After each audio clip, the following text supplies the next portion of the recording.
Hey, how you doing? Today is February 13th, if I'm correct. And these are the comics that I picked up yesterday. Uh-oh, here she comes. Here she comes. Smile at the camera. Say hello. Princess, say hello. Anyways, Princess is going to help me do the comics today, right? You're a good girl. And these are books that I picked up at Torpedo Comics yesterday, Wednesday the 12th. And happy Valentine's Day to those of you who celebrate. And I'm going to go quickly through these. I don't think they're all in order, but pretty much as they were handed to me from my pull list, and then as I was taking them from the off the shelf. So we're going to go with A House of Whispers, number 18.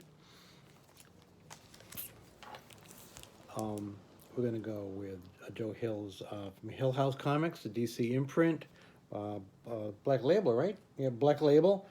Um, which I most of the Black Label books that I've been reading from DC have been pretty good. I'm not going to say all of them are, but they're aimed at an older audience, and now that they no longer have Vertigo.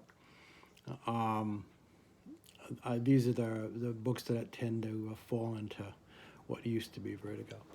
But anyways, this is Dollhouse Family. This is number 4. I think it's a 6 issue, as most of these are. And we sort of have a theme going here. We got Blackwood, The Morning After. I'm not familiar with Blackwood. I have a feeling this may be continuing. It's by Evan Dorkin, who some of you may remember from Bill and Ted or Milk and Cheese. Dairy goods are going wrong. We'll see you later. Well, yeah, I just want to point out that January had 2 not really good horror films. The Turning, which was a remake of a Turning of the Screw. The 60s film, The Innocents, is much better. And also the newest franchise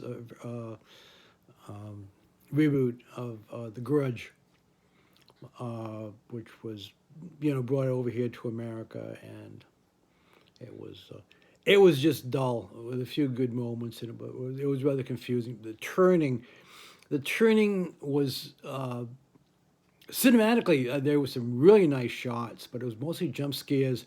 And the last 20 minutes of the film is so weird and, WTF that it was horrible. We the group I was with, we were all laughing as the credits rolled.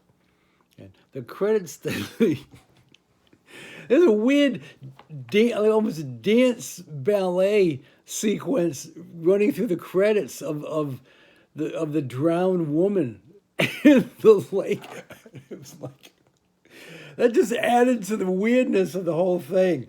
But anyways, my point is, after 2 bad films, I was lucky enough to see at the Frida Cinema, an art house in Santa Ana. Saw Color Out of Space with Nicolas Cage, and Nicolas Cage is full on Nicolas Cage during some of this. I mean, it's really great. His freak out in the car, the ending, but it's really good. Based on a classic short story or novella by H.P. Lovecraft, which I probably read probably about 30 years ago, and I really should reread. Probably has very little to do with it. A meteorite falls onto a farmhouse owned by this family, and they throw in this weird real estate thing going on, and it's there was no need for it. It was just this subplot that goes nowhere, uh, except to maybe put one character into the story. But he could have been like a camper or something instead of a scientist. But anyway, I go my I spent half my review talking about non comics. Okay, that was it. Then we got Superman Heroes #1. Clark has revealed himself as being Clark Kent. We see a number of characters reacting to that. Most characters seem pretty happy about it, although you can tell that Batman and Green Arrow, in particular, really don't look too happy with what he did. So, and I said Aquaman too. Those three characters really don't seem happy that he did this, but that's those characters. So, but sort of curious. We have Undone by Blood, The Shadow, or The Shadow of a Wanted Man. I don't know if this is a continuing series, but it has an Old West sort of a thing and looks good. So I'm curious. There's like about people listed, 5, 6 people listed in the credits here. I don't know who did what, but I'll let you know. We got Mobius #4, and again, as I've said, this except for the character, it really has nothing to do with the upcoming film. We got Marvel's X #2.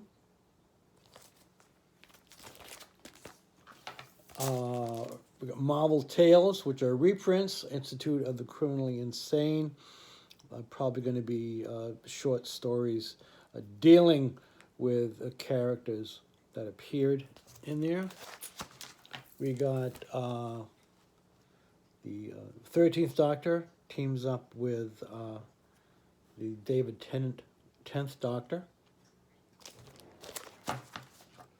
That's issue #2. We got X-Men #6, one of the only two remaining X titles that I'm getting. I'm getting that. I'm getting New Mutants. We got Venom #23, continuation. This is part 3 of Venom Island. I'm not sure how many issues that's going to be, but pretty cool. Savage Avengers #10, which I didn't realize initially was going to be an ongoing title.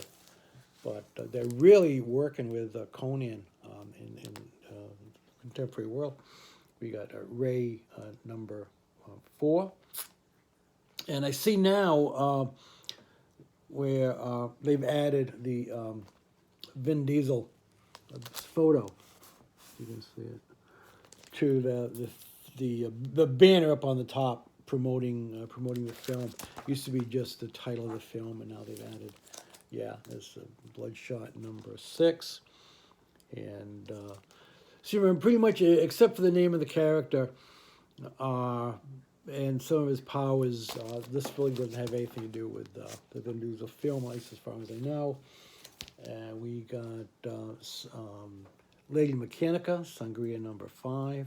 Beautifully done steampunk book, which I always recommend. And finally, we have the Immortal Hulk, and it looks like, I'm not sure who did the cover on that. That's the Red Hulk. Either it is the Red Hulk or it is no. I think it's just the lighting, because if you look at his fist, you can see it's green over there. But anyways, the Hulk is really not happy. So, and that is it. I was still able to get it under 10 minutes. If I rush, That's it. Pretty much nothing else going on. Take care of yourself. Again, happy Valentine's Day. Peace out, and I'll see you next week.